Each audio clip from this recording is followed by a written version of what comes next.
Saudara-saudari yang dikasihi Tuhan, salam sehat, salam jumpa dalam permenungan kita di hari Minggu Prapaskah ketiga 20 Maret 2022. Bacaan-bacaan yang akan kita renungkan yakni bacaan pertama akan diambil dari Kitab Keluaran bab 3 ayat 1 sampai ayat 8a dan ayat 13 sampai ayat 15. Bacaan kedua dari surat Paulus yang pertama kepada jemaat di Korintus bab 10 ayat 1 sampai ayat 6 dan ayat 10 sampai ayat 12. Dan bacaan Injil dari Injil Lukas bab 13 ayat 1 sampai ayat 9. Pada waktu itu datanglah kepada Yesus beberapa orang membawa kabar tentang orang-orang Galilea yang darahnya dicampurkan Pilatus dengan darah korban yang mereka persembahkan.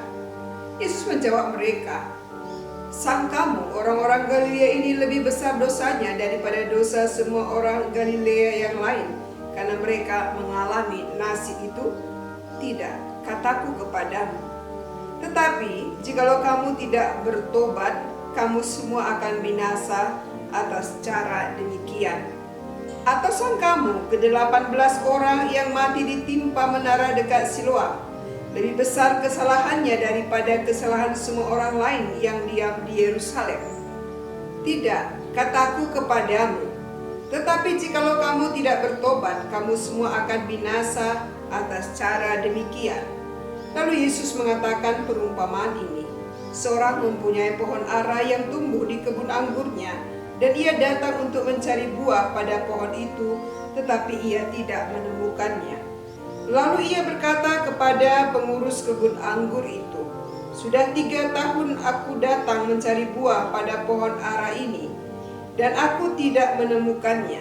Tebanglah pohon ini, untuk apa ia hidup di tanah ini dengan percuma?" Jawab orang itu, "Tuan, biarkanlah dia tumbuh tahun ini lagi. Aku akan mencampur tanah sekelilingnya dan memberi pupuk kepadanya. Mungkin tahun depan ia berbuah. Jika tidak, tebanglah dia." Demikianlah sabda Tuhan. Saudara-saudari yang terkasih, tema permenungan kita adalah gunakan kesempatan untuk bertobat dan menjadi berkat bagi sesama. Saudara-saudari, hidup adalah kesempatan. Kesempatan untuk berbenah diri, kesempatan untuk bertobat, kesempatan untuk mengembangkan bakat, kesempatan untuk berbuat baik, kesempatan untuk mengabdi Tuhan, kesempatan untuk melayani Tuhan, dan lain sebagainya. Ada sebuah lagu yang menarik tentang kesempatan ini yang berjudul "Hidup Ini Adalah Kesempatan". Saya yakin kita semua tahu lagunya, dan mari kita nyanyikan bersama. Hidup ini adalah kesempatan. Hidup ini untuk melayani Tuhan. Jangan sia-siakan waktu yang Tuhan beri. Hidup ini hanya sementara. Oh Tuhan, pakailah hidupku selagi aku masih kuat. Bila saatnya nanti ku tak berdaya lagi, hidup ini sudah jadi berkat. Saudara-saudari yang terkasih, dalam bacaan pertama kita mendengar bagaimana Musa mengalami suatu penglihatan semak duri yang menyala namun tidak terbakar. Dan suara Allah yang menyatakan dirinya, "Akulah Allah ayahmu, Allah Abraham, Allah Ishak, dan Allah Yakub." Dan menyatakan bagaimana perhatian Allah kepada kesengsaraan umatnya di tanah Mesir. Allah mendengar seruan mereka, mengetahui penderitaan mereka, dan melepaskan mereka dan menuntun mereka keluar dari negeri itu ke suatu negeri yang baik dan luas, suatu negeri yang berlimpah-limpah susu dan madunya. Allah menyatakan betapa Ia sangat mencintai dan peduli dengan umatnya. Allah mengutus Musa untuk membebaskan bangsanya. Namun kasih Allah yang begitu besar, yang telah membebaskan mereka dari perbudakan, tidak membuat mereka bertobat. Mereka tidak setia kepada Allah.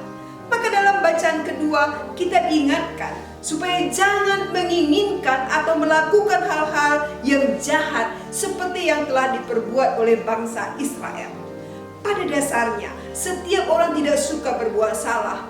Karena berbuat salah pasti ada konsekuensi yang tidak menyenangkan yang akan diterima. Tetapi manusia terus berbuat kesalahan. Maka kita perlu belajar dan terus belajar dari kesalahan yang kita lakukan, juga dari kesalahan orang lain.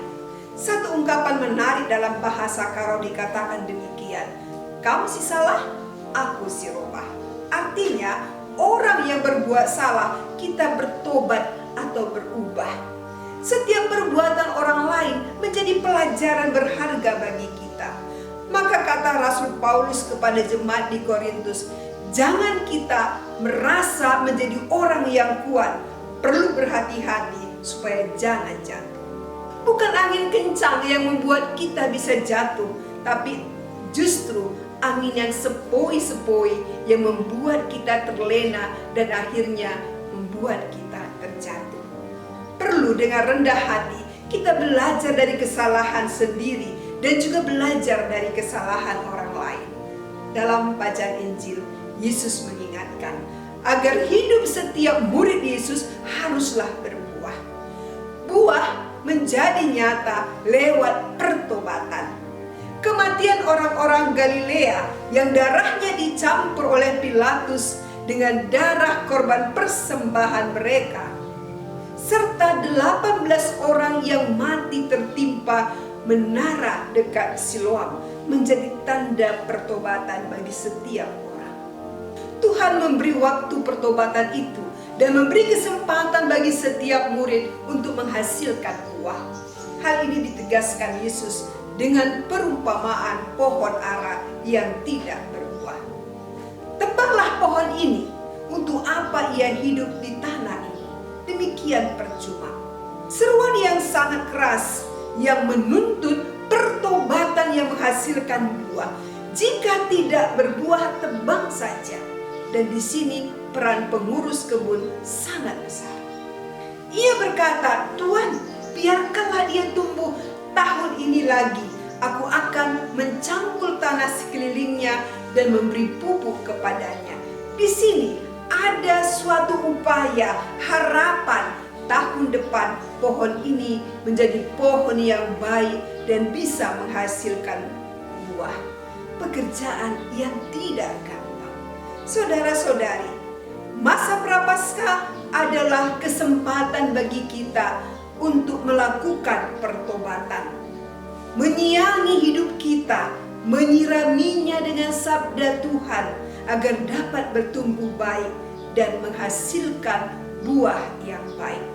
Menjadi refleksi bagi kita jika ditanya, apakah kamu orang berdosa? Kita akan menjawab, ya, karena kita semua memang orang yang berdosa. Jika kita berdosa, berarti kita belum berbuah baik. Berbuah tapi masih busuk. Seperti pohon ara, kita juga mendapat anugerah dan kesempatan untuk menghasilkan buah yang baik. Apa yang akan kita lakukan supaya bisa berbuah baik?